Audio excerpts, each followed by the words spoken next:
a kick-ass fun machine right here. This is a Kawasaki KLX300R. Honda was selling a whole bunch of XR 250s back in the day, and Cowie wanted to one-up them, and I'd say they knocked it out of the park with the KLX300. Much better racing style frame. It's a perimeter frame, same type of frame they had on the championship-winning Kawasaki two-strokes from that era. Also has the cartridge style Kayaba forks, motocross style shock. It's lightweight. It's a double overhead cam, liquid cooled 300cc ripper, and this one's dialed into the nines. Chris has got, I was going, when I kept on driving by over there, I was letting off the throttle in like fourth gear. When you got a four-stroke that you can rev to the rev limiter and let off the throttle and just have it go whoa all the way down to idle without backfiring. The first time I heard this thing run, I was like, man, this thing sounds awesome. It just really impressed with the way it sounds. Partially that's due to the White Brothers exhaust system it has on. It's got a full White Brothers exhaust system, and it sounds like really sounds like a modern 450 motocross bike when you're riding it around. And it's been gone through top to bottom, front to back. Okay. It has starting at the front, you see it has a brand new front tire and tube. It's got new graphics on the fork lowers, brand new front fender, new front number plate. I think those are the original shrouds with new graphics on them. It's got a white Kawasaki seat cover with the black ribs on there, new rear fender. The side panels here are the originals. They're in pretty good condition. This one's got a couple scratches on it, but not too bad. Those could be sanded off if you wanted to get into it. New shroud graphics. Has a set of Pro Taper aluminum bars and the new Pro Grip 801 grips. You can see it has the Pro Taper quick adjust perch on here, which has the upgraded Pro Taper lever. It also has a KLX300R embossed master cylinder cover. Just a cool piece. Gear-driven counterbalancer, smooths it out. Automatic compression release, makes it easy to start. Great handling off-road machine. Again, with that KX-style perimeter frame, swing arm, and Unitrack rear suspension with the upside-down cartridge-style forks. This is a 2000 model, but it looks thoroughly modern. I would say it was ahead of its time. Handles and rides and performs like a new bike. Just been totally gone through here.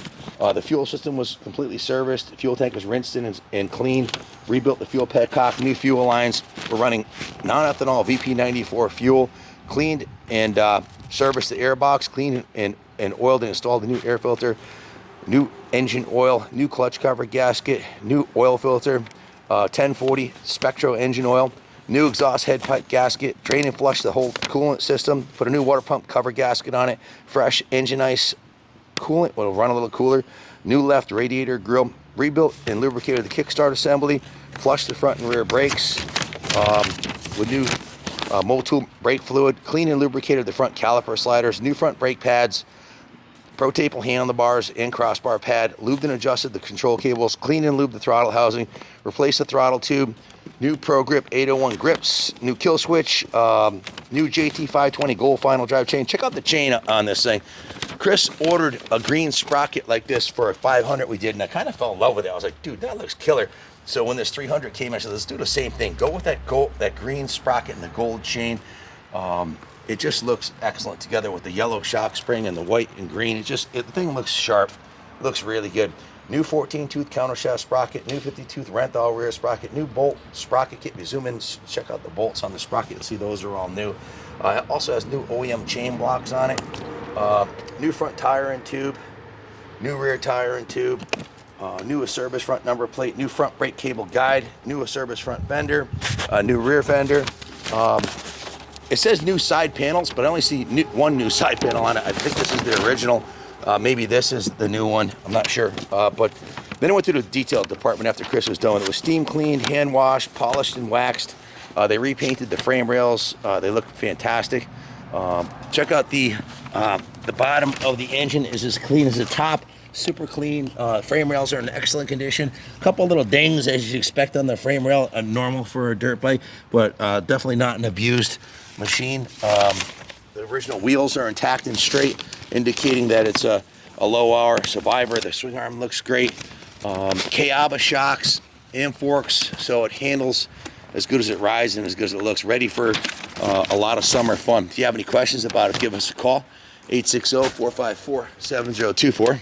And I ride probably more dirt bikes than anybody I've ever met. And this is when I rode the wheelie up the driveway on this thing, that's the first wheelie I've done on this. You don't normally do that on a high-powered two-stroke or something, but this four-stroke is the power is so dependable, reliable, and it's got a lot of compression. So when you let off the throttle, it's almost like hitting the rear brake. You can just ride wheelies on this thing all day long. My record wheelie most times around the house ever was on a 250 four-stroke play bike, an XR 250. This is even better. It's liquid cooled, White Brothers exhaust, perimeter frame, motocross suspension, everything the XR is, and then more. Just a kick-ass bike. I think you'd have a lot of fun with it this summer and give you years of good use. If you have any questions, call us 860-454-7024. Thanks for watching. God bless America.